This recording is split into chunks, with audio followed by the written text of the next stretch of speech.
a nostalgia Hey, critic. Crick. I remember it, so you don't have to.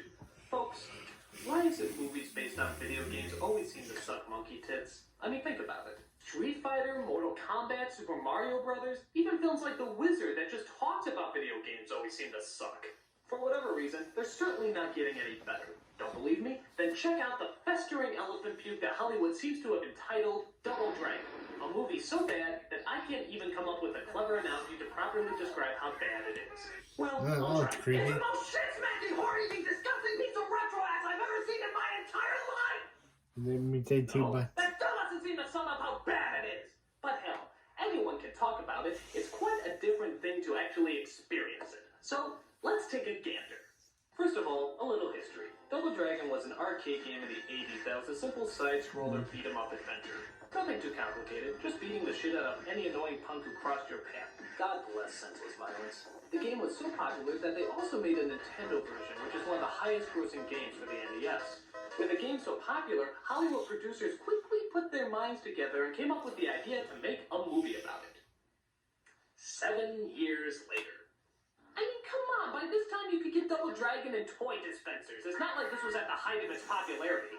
But oh well, maybe the idea for the movie was just so good that it could cross the boundaries of the zeitgeist and give us one hell of a timeless classic. But I really doubt it. So the film starts off with this bullshit. Thousands of years ago, an evil army of shadow warriors terrorized the great city of Changsung. The good king sacrificed himself to create a mystical medallion. The king split it in half. This is the legend of the Double Dragon. No, this is the plot to Surf Ninjas. Hey, we reviewed that. We reacted to that last in China. Like no one actually did research about where this shitty-ass movie took place. Where's this all happening? Somewhere in China. So we see a bunch of ninjas beating the crap out of a bunch of Chinese monks as one of them hides in a cave where they worship the yogurt statue. It turns out the monk was going for the Double Dragon medallion, but it's taken away from him by the sadistic, sinister, slimy, hottest ninja I've ever seen in my life. She takes the medallion back to Robert Patrick, who plays the Vanilla Ice 1000. It turns out he is the evil ruler of New Angeles, which takes place in the futuristic world of 2007.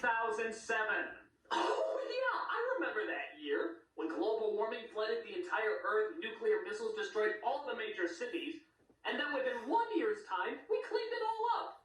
Funny couple of months. I wrote a lot in my calendar those days, I can tell ya. So it turns out that New Angeles is a crime-ridden hellhole where earthquakes occur every couple of seconds, criminals rule the streets, and the police never come out after dark. How's that any different from the old Angeles? In the city, we meet the Lee brothers, Jimmy and Bill. They meet every Wednesday at the Karate Kid reenactment guild where they practice their infamous karate moves. Like the fire-blazing dropkick, the fearsome raging roundhouse, and the fatal demon head nookie of doom. It's a terrifying world where criminals wave their fingers at you. Little people do whatever the hell this is. And yeah, what is that? Hosted by George Hamilton and Vanna White. Wait, what? I always get them mixed up, whether to go forward or backward. That's great, Vanna. Did you just randomly flip through a phone book and land your finger on some celebrity's name? I mean, what the hell? George Hamilton and Vanna White? Why? There's no point. And they have no connection whatsoever. I mean, what's next? Andy Dick as the weatherman? Oh, Of course. What's this? The Bill version of 6 Degrees of Kevin Bacon?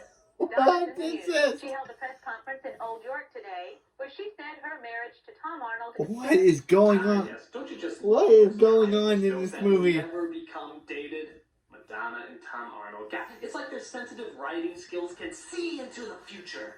So after that bit of non sequitur theater, we watch as Jimmy and Billy pick up their random Asian friend Satori. They get pulled over by an evil gang known as the Mohawks. By the way, to all those morons who are trying to bring this look back, just remember, this could be you. Bill does a quick file check on the gang's leader.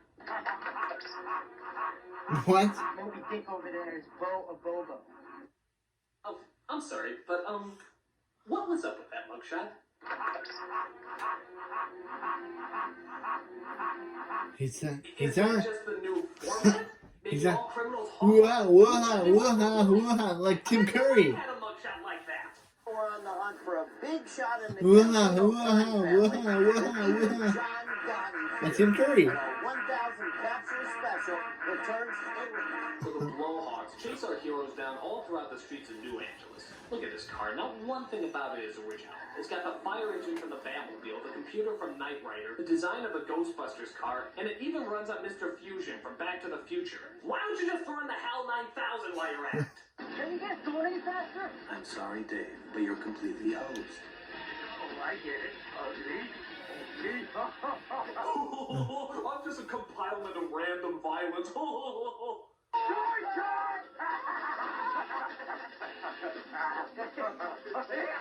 Jesus, these guys will laugh at anything. Hey, next week I'm getting a root canal. Hey, I just found out I have cancer. I think my favorite scene is when the heroes use a map to black out the Mohawks' vision. So what do? They use a teletracker camera to send a virtual reality simulation into their car so they can use an alternative way of steering. That's a really clever idea, guys. Really top notch. But did you ever consider the possibility of maybe just simply removing the map with your fucking hand? I mean, what? There's no windshield technology in the future anymore? I mean, it'd be easier just to build a robotic arm to come out and remove the map for you. I guess not. But what do you expect when you're using this high-tech 2007 technology? So our heroes get stuck at a dead end where it looks like the Mohawks have the advantage. But another gang called the Power Corps protects them as their gang leader, who I think is skipping grade school to be in this movie, tells the Mohawks to piss off. No one interrupts our street rendition of Godspell. So our heroes return to their home at an old abandoned theater, where Satori tells the two boys about the medallion she keeps around her neck that apparently the boy's father gave to her. Your father was in the excavation when it collapsed. He gave this to me in chunks out. Dark. With a warning. He said the mystical powers of the dragon are far too dangerous for one person to possess.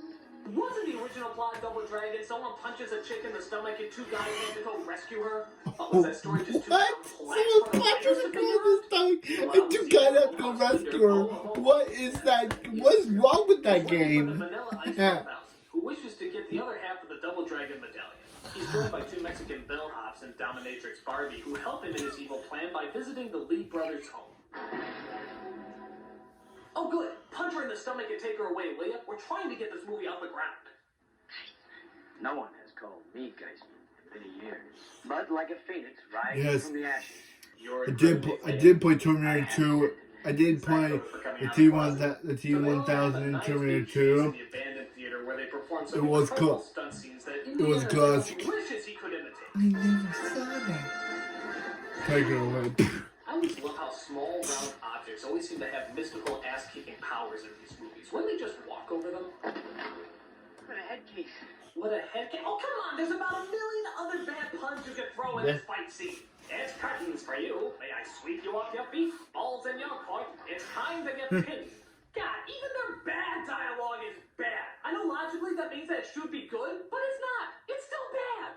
In the middle of this fight scene, the Ice 1000 explains his evil plan, forgetting that when you turn your back, he gives the enemy ample time to hurt you. Yeah. Boom. Wait a minute, did you just jump for the same painting twice? Okay, I guess part of the Double Dragon special power is art restoration. Things heat up when the gang leader of Bobo gets an upgrade and is transformed into Fat Bastard's retarded pimple-covered cousin. Get in my belly! This giant, powerful, unstoppable monster is defeated by a punching bag. Okay. Why did he think that was the best idea? His mystical powers to trap Satori and burn down the theater.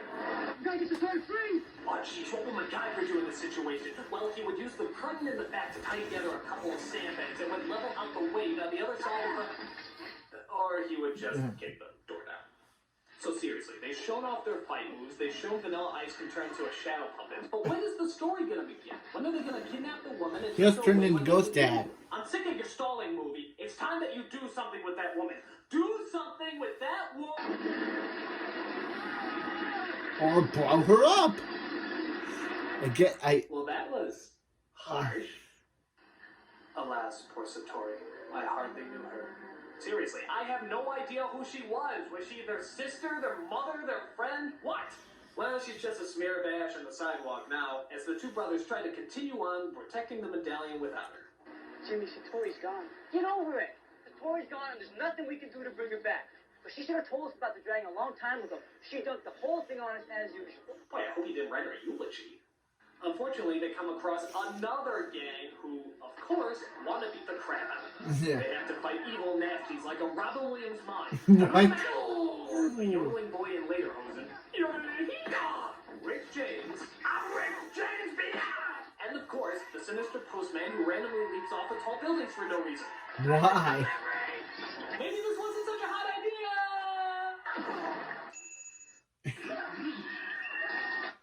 Did the music just belch? Yeah, even the musical score can keep his lunch down watching this. Is it me or are all these gangs trying to look like fine. Halloween costume rejects? I don't know why it was, I keep but it expecting to was. see Mickey Mouse in it. Go for the jugular! Next, they get on a speedboat and race across the river. Yeah, remember that? Yeah, I was also in South Park. It's kind of a topic. And to your right, you'll see a shitty movie being made. So their boat blows up, of course not leaving a scratch on them, and they try to figure out whether or not they should go to the Power Core gang to ask for help. We need help. I'm not gonna ask Marion for help. Fine, then I'll ask her. Good, then ask her. I'm gonna ask her. I'm gonna. Only you just proposed to him already. Yeah, will you? After filming a double mint gum commercial, reveal that they lost the location of the Lee brothers, but Ice takes it well. I just want total domination of one major American city. All right. Of course! Of course. Figure that joke.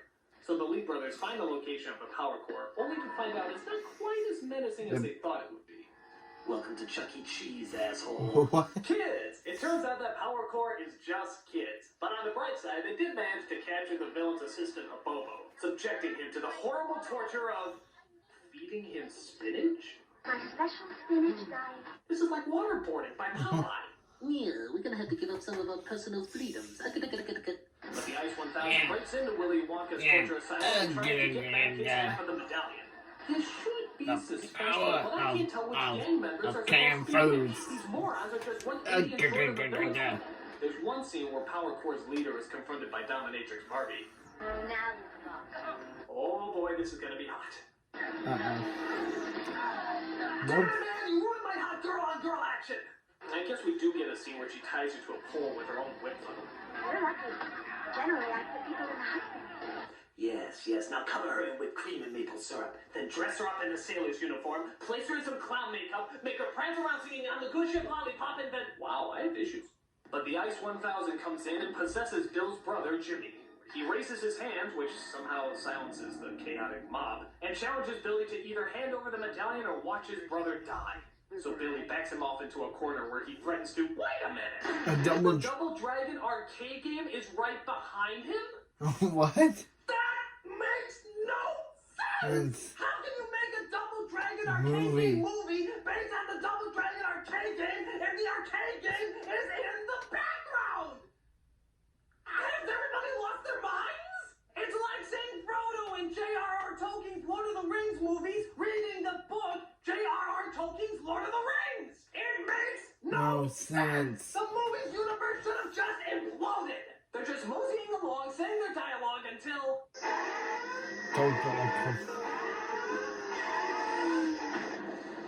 So it turns out they destroy the game, no doubt an obvious metaphor, and manage to get the villain out of Jimmy's body.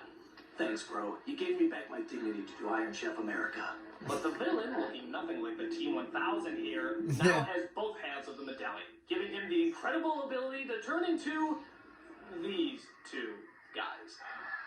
That's a pretty lame medallion. But of course, the heroes get the medallion back by doing a ballerina spin and put it together to become powerful themselves. Didn't I see the Wonder Twins do this once? Wonder Twin powers! And so they transform themselves into the fearsome duo of Siegfried and Roy. Destiny has brought together the double dragons. Guard them, as I guarded you. Oh, hey, thanks, motherly, sisterish acquaintance. So they defeat the villain, he gets dragged off to jail, and he makes his big, sinister revenge speech at the end. I wouldn't have gotten away with it too if it weren't for you two meddling kids and your medallion. Robert Patrick, everybody. Robert Patrick. Boy, I tell you, that kid is going places. Bottom line, this movie is horrible. It's about as entertaining as colon cancer. I should, would, or could like this movie. Maybe this is the time that filmmakers will wake up and realize that they have to work hard in order to make movies about video games interesting. You can't just make crap and expect it to be good. In fact, I think now is the time that filmmakers may stop worrying about money and simply concentrate on making decent, entertaining films about video games. May God strike me down if I'm wrong.